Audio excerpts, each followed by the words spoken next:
Hey, what's up, guys? It's me, Gypsy. The video I have for you guys today is about one of my paranormal experiences that I've had in my life, and this one really scared me. This one really did scare me a lot.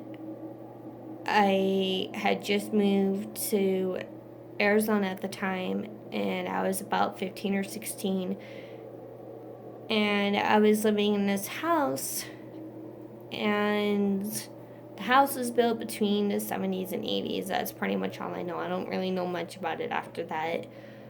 And I had gone up to the attic for something, and me, knowing myself, I don't like attics, which I really don't. I find attics, basements very creepy. Um, anyway, I had gone up there and I had seen this man crouched in the corner, just sitting there.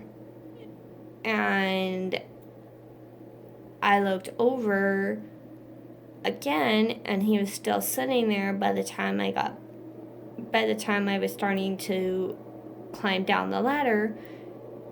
And I closed the door, to the attic outside, and I just kind of brushed it off. But after a while, I realized I shouldn't have. I should have paid attention, but I didn't. I had started feeling like there was a kid in the house that I couldn't see. And I took my phone and I looked through the camera and seen this little boy sitting in this room, the spare room, as I called it, and he was just sitting there playing. And that same night, I was doing something in the laundry room because it was right next to this other room, and I had looked over and I seen this small little hooded figure standing next to me, because between the laundry room and the other room, it was always cold because of the air, and it got really warm next to me, which was kind of abnormal because it was never warm in that area. It was always cold. And I looked over and I had seen this hooded figure standing there. And I literally ran out of that laundry room. Literally. And I didn't go back in there at night. I would go in there only during the day. And then and then at some point I was in my room, and my light in my room starts dimming. At first I heard this little girl singing in my closet, so I thought, okay, I didn't really think much of it. And I kept hearing her singing. And the strange thing is, the song that she was singing was the song that they played in Titanic. I know it sounds weird and crazy, but that's actually what she was humming. And I had opened my closet thinking one of my friends left something in there at first, but I looked and there was nothing there, and I couldn't really deny it. And so one day, I was home by myself. There was nobody there. I had a tape recorder, so I took a tape recorder and stuck it in my room for a couple minutes, and I went back to go check it, and I could hear what sounded like somebody was going through a desk. They were opening drawers, going through papers, shuffling them around. And I could hear somebody talking, but at the time I couldn't really make out what they were saying. And it really freaked me out at that point. And I couldn't deny it to myself anymore that there was something going on in the house that I was in. And one night, I was in the kitchen and I had looked over near the sliding glass door, and I had seen this guy standing there with this big, huge, scary looking dog. So I ducked down and waited a few minutes, and then I very slowly got back up and thought he'd be gone, but he wasn't. So I ran over there, closed the curtains really quick, and ran back to the couch. And after a while, I waited for everything to calm down, so I went back into my room, and I was sitting there, I think I was drawing or something, doodling, whatever, and I heard this tapping at my window. So at first I thought it was one of my friends, because I had two of my friends that didn't live that far from me, so I thought it was one of them. But I looked out the window and there was nobody there yet, but I could literally hear tapping on my window. And a couple of days after that happened, I was in my room. I had the door open, and then at some point I decided to close my door because I wanted to turn my radio on, and I turned my radio on, and the CD player literally starts opening by itself. And I thought nothing of it at first, and then it started happening again and again. After a couple days or so, it would open and close by itself, and I thought, okay, well, maybe there's something wrong with it, but turns out there wasn't anything wrong with it at all. It wasn't malfunctioning or anything. And then a few months after, it started turning off and on during the day, and then it started turning on and off at night, and it would click like the CD player was, like the CD thing was going to come out, but it didn't. And at this point, I was starting to really freak out and felt really uncomfortable in my own room, to where I literally slept on the couch in my living room. I was that freaked out. And I didn't sleep in my room after that. And I figured, okay, whatever's in there is going to be in there, and I'm not going to go back in there.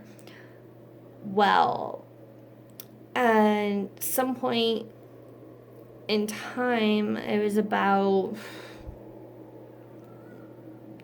actually like 9:30, 10 when this happens. It was about a Friday night or a Saturday night, and I was sitting on the couch, and the front door opens by itself.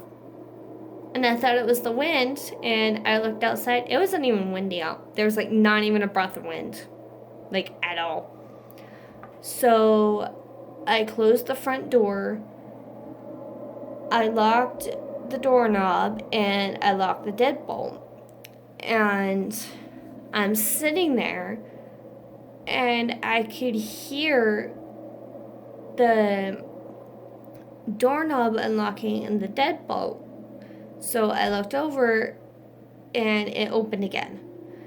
So I went back, relocked it, and then I decided, okay, I'm going to sit here and see if it opens. So I sat there, and I could literally see the door handle lock turn, and then I could see the deadbolt turn and unlock itself, and the door literally opened itself. And I literally freaked out, and I went and told my mother that the door opened by itself, and the mistake she made, which made it worse on me, was that whatever's in the house, she decided to yell at it, which made it worse on me. And that night, I had gotten brave enough to sleep in my room, and I went and slept in my room at this point, and I kind of figured that was kind of a big mistake, because after a couple days or so, it even got worse in my room. And I was sleeping, and I had my light on because I figured, okay, I'll just leave my lights on for now on. And that didn't seem to work at all. I was in my room, like I said, sleeping, and I woke up, and it felt really, really cold in my room. Whatever was there in my room was not happy with me. And at the time, the only reason I could think of was because I helped this little girl move on and gave her the power to move on from whatever was keeping her there. And I looked over and I could hear this growling sound. And I took and I sat in my great grandmother's chair that I had at the time, sat there for a little bit, and it went away. And I got brave enough to go back and sleep in my bed. But then about 9:30, 10, I woke up again, and I could hear this growling sound. This was even louder. I could hear this growling sound, and I was so scared that I put my feet up, and all of a sudden I could hear claw marks on my bedpost. Now, I didn't see it at first because I only had the lights towards my bed, and I woke up the next morning and I had seen claw marks on my bedpost at the end of my bed. And it really, really freaked me out. These were not claw marks that a dog could make or any human could make. And then that's when I realized that there was something evil in my house. I was so freaked out because I was the only one dealing with it, and nobody else at the time believed me. And it was just, my brother did to a certain extent, because he had dealt with some of it, but not to the point where one time I had gotten up to go to school, and my friend Marcus had noticed I had hand marks on my neck. And I didn't tell him that a couple nights before I had felt like somebody was choking me in my sleep. And I had woken up and there was nobody there. And he had suggested a couple of things for me to try to do to try to get rid of it, but this thing would not leave me alone. And I took and I would just figured at this point I thought I could stay in that room in my bedroom, but no, I couldn't. I actually ended up sleeping on the couch in the living room permanently because I would not go back in there. And my mother at the time didn't believe me at all, literally. So I had to deal with it for that long until we moved out, which was the greatest day ever because I didn't have to deal with it. I didn't have to deal with this evil demonic entity that was in my house. And At some point in life, when after a while we had moved out, and then a couple of days later I went back to keep an eye on the place for my stepdad, and I had gone in there, and I went through all the rest of the house just fine, except my old bedroom. I could not walk into that bedroom at all. And to be honest, till this day, I probably still couldn't walk in that room. Because whatever is in there, in that room, is so evil that it won't go away. And that's one of the ones that still bugs me to this day. And it's still in the back of my mind, like, is it going to happen again? Is it going to happen again? And me not being very religious, I do hope and pray that it doesn't happen again or happen to anybody else. And it really scared me. That was one of the worst experiences that I've had in my life, and that's when I figured I would start just, posting videos about places, but also I wanted to add a bit of my experiences in my videos that I do here on YouTube.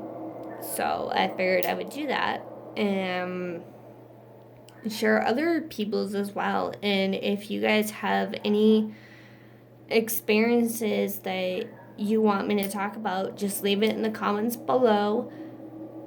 And if you want, I can talk about it. If you don't, that's fine. But like I said, if you guys have any paranormal experiences you guys want me to talk about, any that you've had or your friends had, or in a place that you had too, and you guys can just leave in the comments below. And don't forget to like, comment, and subscribe if you guys want to. And I will have more videos for you guys soon. And I hope you guys have a great day.